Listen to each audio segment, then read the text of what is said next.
Les prometí pequeña pausa y cumplí. Ya lo tengo al licenciado Alberto Onganía y vamos a hablar de la situación normal que se vive en la Argentina, de la política, de las elecciones. Estamos en un país donde, mentira, convulsión general, elecciones, tres tercios, polarización total. Muy pero muy buenos días, Alberto, ¿cómo te va? Qué gusto tenerte aquí en Libre Opinión nuevamente. Hola Carlos, buenos días. No, por supuesto que el gusto es mío estar en tu programa Libre Opinión. Bueno, si de Libre Opinión se trata, hablemos a calzón quitado, con perdón por ahí de la expresión, pero de lo que nos está pasando en la Argentina.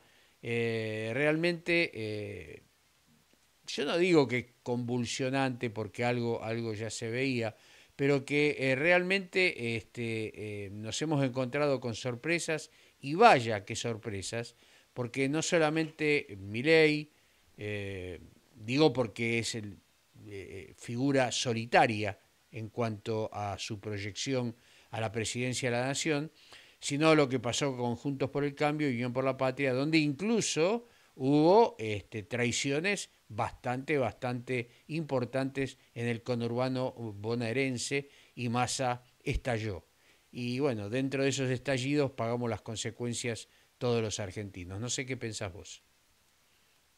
Bueno, en primer lugar, Carlos, yo lo que pienso que es la situación política que tiene que ver con las últimas elecciones del domingo, van por un lado y la situación económica de nuestro país va por otro y desde hace mucho tiempo. Hay dos realidades. Hay una clase argentina que solamente ve un problema que es quién ganará las próximas elecciones, y hay un problema en Argentina con un futuro a largo, mediano y corto plazo que no está resuelto desde el punto de vista administrativo, en lo económico, en lo social y en lo político. O sea, todo lo que tiene que ver con las funciones de un gobierno que va por otro lado. Eh, las elecciones, como acostumbramos nosotros en tu programa, eh, eh, lo que le tenemos que decir a los argentinos no es lo que pasó el domingo, ni lo que pasa hoy. Creo que los que están del otro lado en la audiencia quisieran saber qué es lo que va a pasar mañana. Y las cartas están echadas, las responsabilidades de cada uno son varias, pero es totalmente ya algo muy definido que el próximo presidente de los argentinos va a ser Javier Milei. Javier Milei, que seguramente, perdón, gane en primera vuelta y si no, lo ganará en el balotaje, ante un Juntos por el Cambio que hace 2 años se pensó que era el sucesor de este gobierno, porque obviamente el gobierno de Alberto Fernández tuvo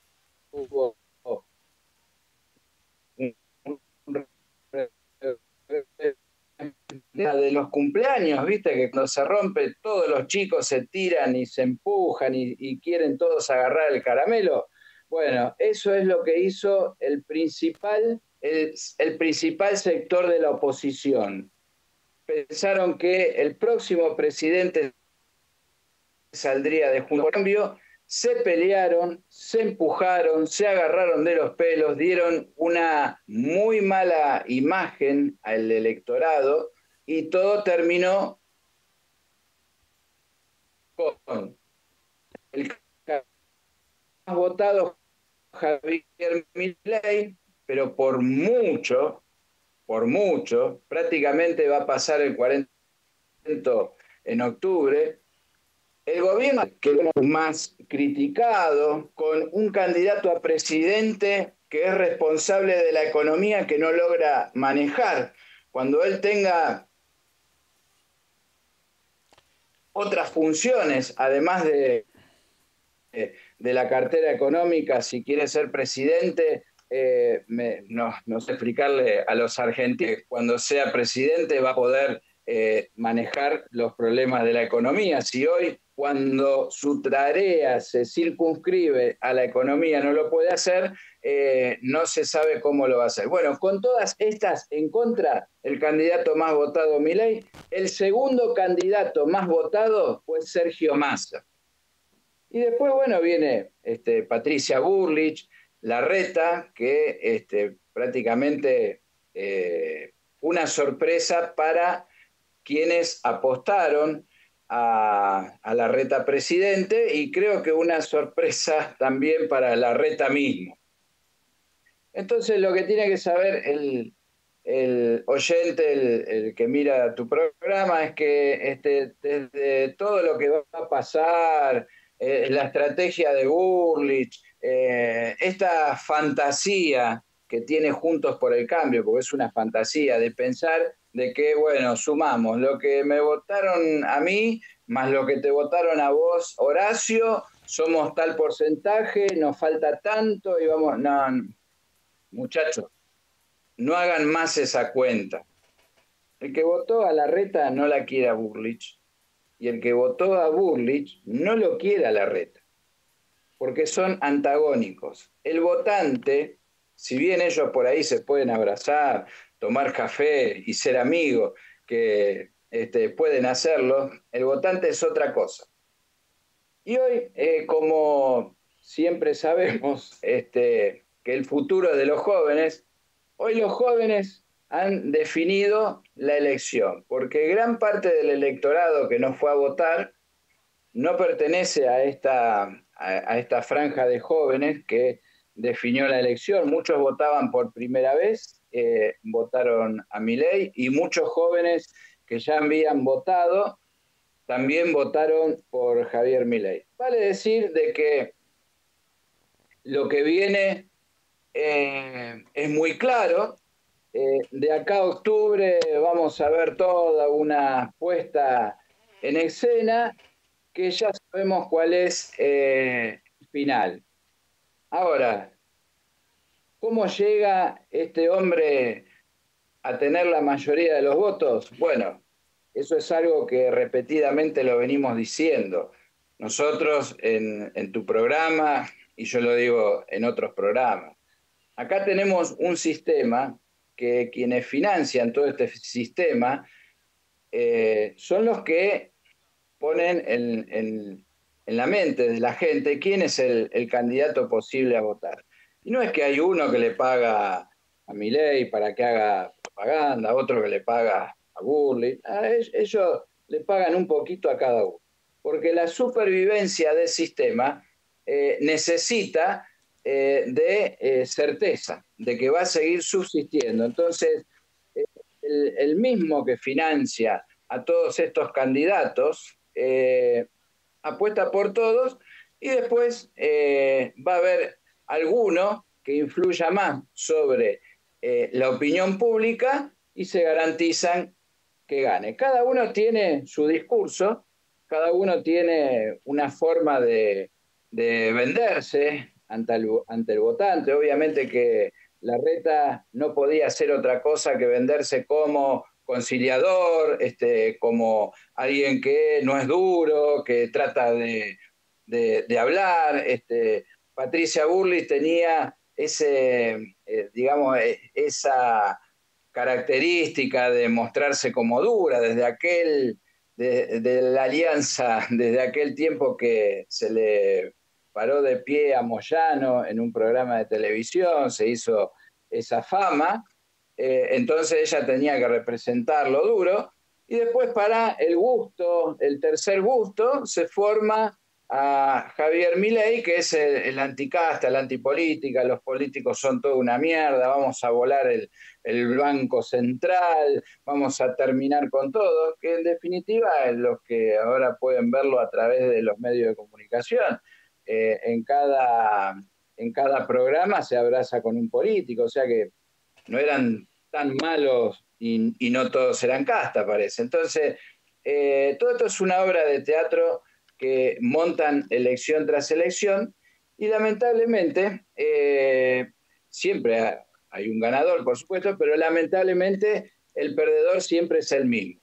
¿Y quién es el perdedor? El pueblo argentino, porque los problemas de nuestro país nunca se resuelven, por eso la inflación se sigue llevando los ahorros de los argentinos, la inflación y la variación del tipo de cambio, o sea, la devaluación de la moneda, sigue haciendo que los salarios de los argentinos, y acá cuando hablamos del salario, también hablamos de la gente que cobra una asistencia social, eso también se devalúa, no es que solamente se devalúan los salarios de los argentinos.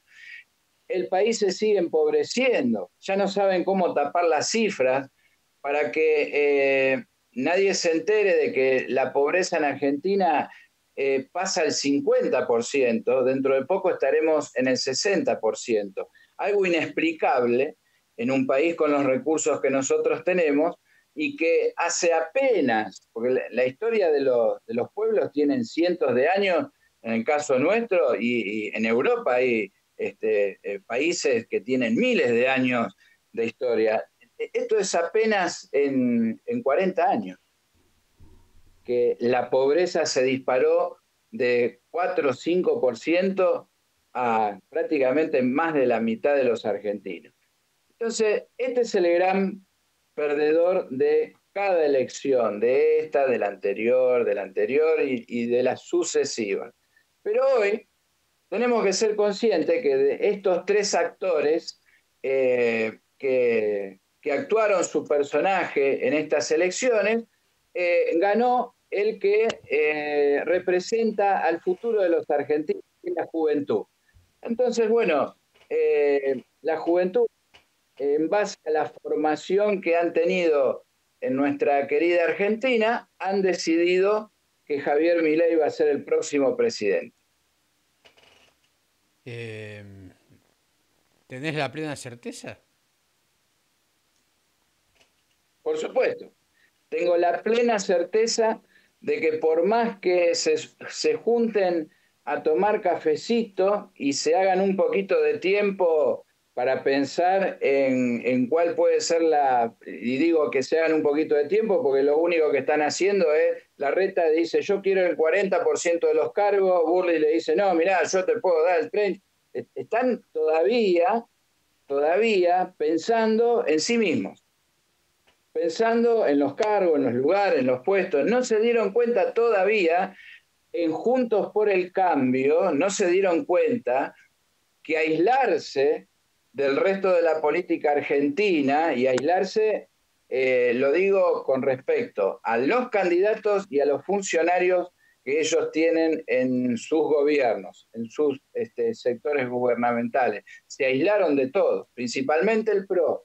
Y el radicalismo, obviamente que el radicalismo, después de tantos fracasos que tuvo en Argentina, los peores fracasos con la economía, lograron camuflarse y meterse en esta alianza que los camufla, ¿no? Porque ya nadie habla de los radicales, hablamos de Juntos por el Cambio.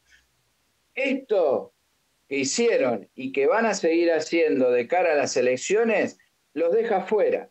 El único que tiene, el único candidato, y escuchá lo que te digo, y esto puede resultar por ahí un poco no creíble para algunos que todavía están ilusionados. El único candidato más cerca de Milei es Sergio Massa. Es el candidato después de Milei más votado. Los otros son todas cuentas que hace Mauricio Macri, que hace Patricia Burley, que hace la Reta, que juntamos el porcentaje amarillo de acá, lo juntamos, no, en la elección todo cambia. Ahora, En la elección, sí. eh, vamos a suponer que tu premisa es correcta. ¿Todo aquello que mi ley manifiesta, lo va a poder cumplir? O, No, no, no, no, no, bueno, de ninguna manera. No, de ninguna manera. Por dos motivos te lo digo. Esto, como lo dije al principio, esto es una obra de teatro que se hace cada 2 años. Cada uno se estudia un personaje y lo actúa en las elecciones. Esto es así. Ahora, hay diferentes propuestas de diferentes candidatos. Ahora, las propuestas de Javier Milei son propuestas para un dictador. Y entonces él se olvida que en nuestro sistema de gobierno, si podemos decirle a todo lo que ha pasado durante estas décadas de gobierno, digámosle que sí, nuestro sistema de gobierno tiene un Congreso, tiene leyes, tiene una constitución, los decretos son limitados. Entonces, viene con propuestas que son para un dictador. Y obviamente él no es un dictador, sino que es un candidato elegido por el voto popular. No importa si fue inducido por los medios de comunicación, el voto popular lo pone en ese lugar. Está totalmente lícito, ¿sí? Pero para hacer lo que mi ley propone, bueno, va a tener que hablar mucho con la oposición. Quizás si quiere lograr los objetivos va a ser lo que vienen haciendo sus antecesores, comprar los votos en el Congreso, como se hizo, por ejemplo, con la legalización del aborto, una ley que no pasaba por el Congreso y que después, bueno, se pudo ver cuáles eran la cantidad de votos necesarios para que se apruebe la ley, se compraron las voluntades y lo digo eh, convencido, se compraron las voluntades, se compraron el voto de esos que primero estaban en contra y que después votaron a favor y que mágicamente aumentó el patrimonio que ellos tenían. Entonces, esta es una práctica que vamos a ver si la va a seguir, pero más del 60% de las cosas que quiere hacer no las va a poder hacer. Eh, Primero, en algo coincido, el tema es que él lo que propone es altamente explosivo, ¿no? Ahí tenemos que, por ejemplo, lo que habló del CONICET, lo que habló de los empleados públicos, etcétera, etcétera, etcétera, puede llegar a tener una conmoción a nivel social, como dije, y un estallido social también.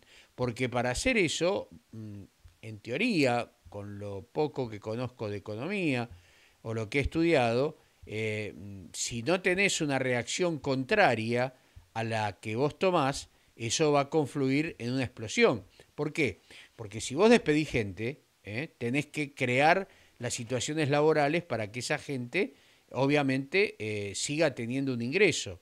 Y aquellos, dijo, no más planes, vos no podés, más allá que estemos de acuerdo o no con los planes, que hay gente que lo necesita, sí, hay otros que no, que viven ya hace muchos años de la bondad del Estado, de repente se queda sin ingresos. Gente también con un bajo nivel de educación, lo cual abriría las puertas a la delincuencia. Esto lo demuestra la votación, que en las cárceles, ¿quién fue el más votado? Sergio Massa. ¿Por qué? Porque su partido o el partido que representa es laxo en el tema penitenciario. Yo no digo tampoco que hay que estar con un látigo con aquellos que están en prisión, están cumpliendo una condena por algo que hicieron en contra de la sociedad, pero bueno, habría que obviamente cambiar algunas situaciones del sistema penitenciario en la Argentina. No digo, vuelvo a repetir el látigo, pero sí que obviamente se sientan realmente en prisión y no en un hotel de lujo, ¿no? Y sobre todo el narcotráfico que sigue manejando los hilos de su negocio a través de los teléfonos celulares que el mismo Estado le provee y deja que tengan. O sea, es bastante dificultoso el tema de lo que propone mi ley.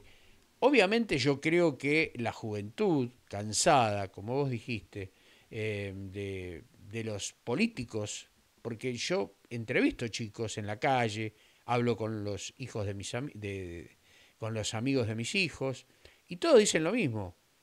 Carlos, pero estamos cansados de siempre ver las mismas caras y que todos prometen algo y no cumplen. Entonces, bueno, vamos por una cara nueva. Y ellos escuchan lo que quieren realmente escuchar. Milei dice lo que la gente quiere escuchar o que los chicos quieren escuchar. Entonces medio que es azaroso. Aparte, a mi pensamiento, ¿no? Con todo el respeto que me merece Javier Milei, como cualquiera de los candidatos, más allá de sus antecedentes, yo creo que no tiene una estructura nacional, a mi criterio, Alberto, a mi criterio, no tiene una estructura nacional y lo que él ha arrastrado es un poquito lo que sobra de cada uno de los partidos donde no se pudieron colgar de una boleta y no es lo más propicio para lo que la Argentina en este momento necesita. No sé, te tiro, ¿no? Te tiro una bola de fuego bastante importante, no sé cuál es tu opinión. Bueno, vos te acordás de la revolución productiva que proponía Carlos Menem, ¿no? Porque en el gobierno de Alfonsín, con la hiperinflación descontrolada, yo igual creo que 3 dígitos es una hiperinflación. En el gobierno de Alfonsín hubo una hiperinflación descontrolada que cerró muchísimas empresas y otras se fueron del país. Entonces, en aquel momento, la puesta en escena era prometer fuentes de trabajo, la revolución productiva, que obviamente que no la llevó adelante y terminó haciendo todo lo contrario. En la presidencia de Menem lo que se hizo fue justamente la explosión de las fuentes de producción. Uh -huh. La gente las metían en un retiro voluntario, después se ponían algún tipo de negocio. Era muy famoso el tema de las canchas de pádel, que había más canchas de pádel que supermercados en un momento, después fueron cerrando, obviamente, los videoclubs, etcétera, etcétera, etcétera. Eh, Discursos para ganar y después la realidad de lo que van a hacer. Yo no sé si este precandidato a presidente Javier Milei ya tiene en claro qué es lo que va a hacer. Yo creo que no. Pero sí se va a encontrar con la realidad, porque cuando tenga que gobernar, va a tener alguien que lo asesore y que le diga que en cuanto implemente todas estas medidas que quiere implementar, se va a encontrar con un estallido social de características inusitadas, porque además tengamos en cuenta que la clase sindical que está calladita, a pesar de que los trabajadores cada vez pierden más poder adquisitivo, que la clase media cada vez se empobrece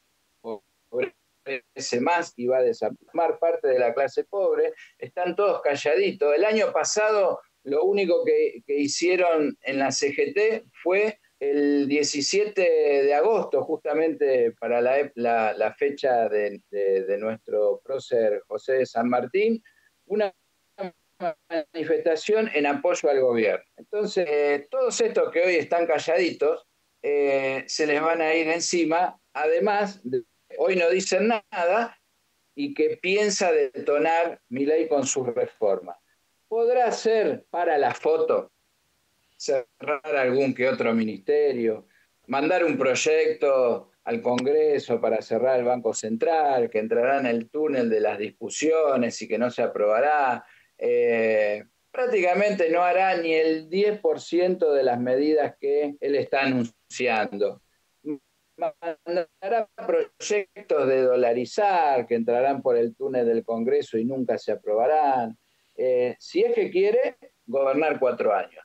Ahora, si tiene pensado hacer volar todo y que gane el que gane y que explote lo que explote, irá con sus teorías de ligue, son teorías. O sea, quien entiende un poco de economía y quien entiende un poco de la historia económica de los países y de sus realidades, por cada una propuestas tuvieron éxito en un contexto determinado. Es más, el liberalismo como ideología tiene en cuenta el contexto, tiene en cuenta cuáles son las variables que dependen del ser humano, no de cuentas matemáticas. Está bien, hay una corriente, la americana del liberalismo, que a todo le quiere poner números y cuadros, y eso sabemos todos que no funciona, y no funcionó. En la peor crisis mundial, todos los economistas lo que hacían era proyectar un 4 o 5% de crecimiento en cada país del mundo, y después se desplomó todo, que fue la gran crisis del 2008, y un economista, estos que hacen los numeritos, lo pudo practicar. Entonces, ¿se puede creer en los economistas? No. Y depende mucho justamente de la voluntad del cómo reaccionan y piensan los en un contexto del... Entonces, las teorías, si bien están plasmadas en... cada éxito dependió de una situación en especial. En Argentina lo que hay que hacer, el que se siente, el que se siente a gobernar el 1 de enero, porque sabemos que después de que los votos, primero es un minucioso análisis, porque nadie que no esté en el gobierno, esto lo digo convencido y lo digo porque sé cómo funciona la administración de un gobierno. Nadie que no esté en el gobierno puede hoy tener un diagnóstico de cuáles son los problemas reales que tenemos con los números, cuáles son las oportunidades reales que tenemos con nuestros recursos, y eso lleva mínimo 3 meses analizarlo.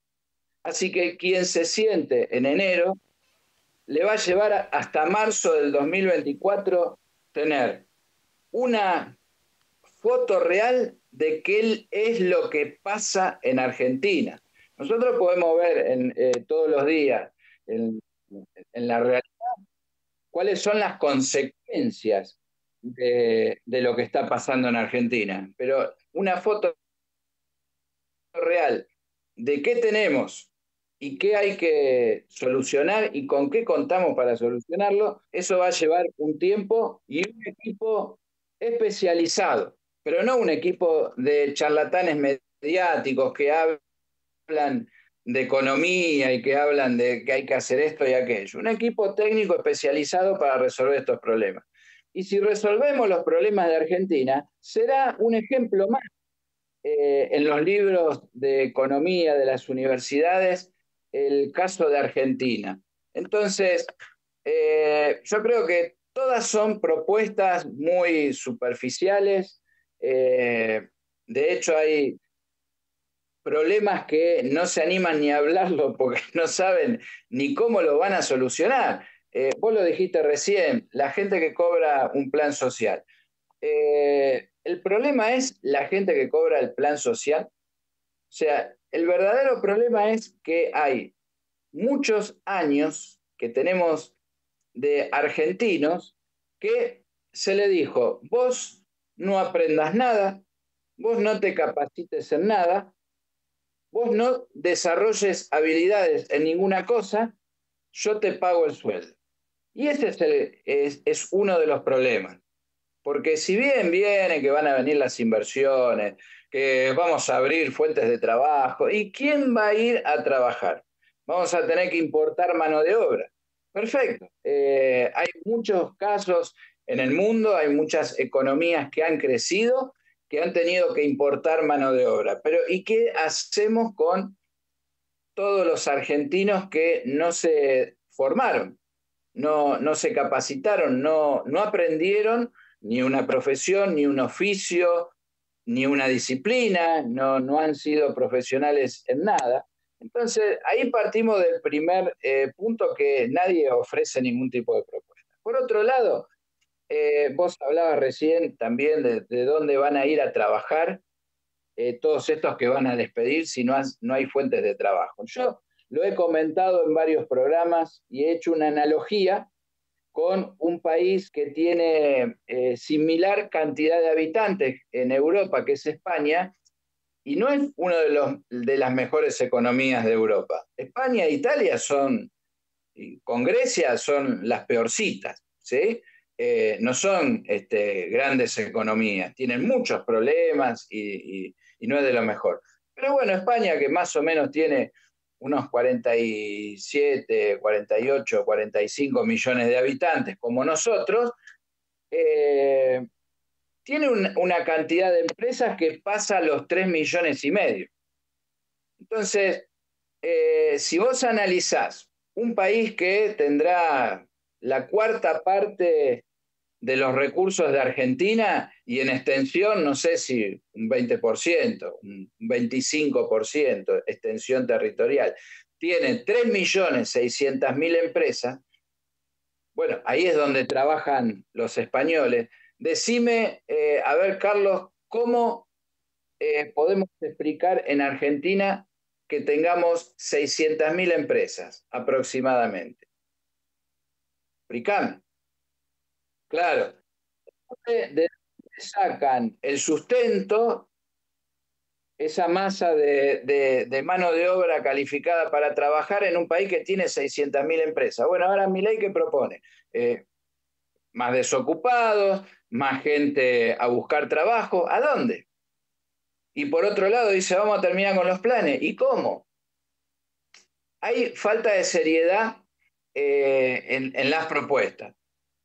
Así que la realidad va a ser que todo esto que propone prácticamente no pueda hacer nada del inicio y tengamos una pequeña esperanza los argentinos que alguna vez alguien se despierte y diga, no, vamos a tomar el toro por las astas, hagamos lo que tenemos que hacer, que nosotros lo sabemos bien lo que tenemos que hacer, lo hemos hablado muchas veces. No tenemos toda la información como para dar cuál es el plan preciso, porque ya te digo, para eso hay que tener la responsabilidad de asumir el gobierno, con los técnicos, no con los técnicos políticos, los de campaña, no, los especializados, economistas, ingenieros, técnicos y conocedores de la realidad del comercio y la pyme en Argentina. ¿Y por qué te digo el comercio y la pyme en Argentina? Es sencillo. Acá cuando hablan de que necesitamos inversiones, inversión extranjera directa, que generalmente la inversión extranjera directa en un país va o para el mercado financiero o va para la compra de estas grandes empresas del Estado, como fue en la época de Menem. Necesitamos que venga el porcentaje de empleo de las multinacionales en Argentina es del 2%. Entonces, ¿a dónde tenemos que apuntar? ¿A triplicar la inversión extranjera directa de multinacionales en Argentina? ¿Apuntar en vez de un 2 a un 6%? ¿O tenemos que analizar qué pasa con prácticamente el 90% que genera empleo en Argentina? Ahí es donde está el secreto de la reconstrucción del país. Y hay que empezar por lo básico. Y lo básico es lo que destruyó Menem, en favor de los moyanos, que es unir toda la Argentina bajo un medio de transporte económico, que es el ferrocarril, y que además genera una cantidad de fuentes de empleo y mueve una industria nacional, porque lo que nosotros queremos no es lo que hizo este señor que le compraba los trenes a China, que le compraba, no, nosotros tenemos que fabricar nosotros los trenes y fabricar las vías y fabricar. Entonces, si no empieza a revertir todo este proceso que entre Menem y Martínez de Oz, obviamente, no nos olvidemos, vienen haciendo en nuestro país, que es la destrucción de nuestras empresas, obviamente que no se va a poder hacer los recortes que este señor quiere hacer y tampoco nunca vamos a salir de la pobreza.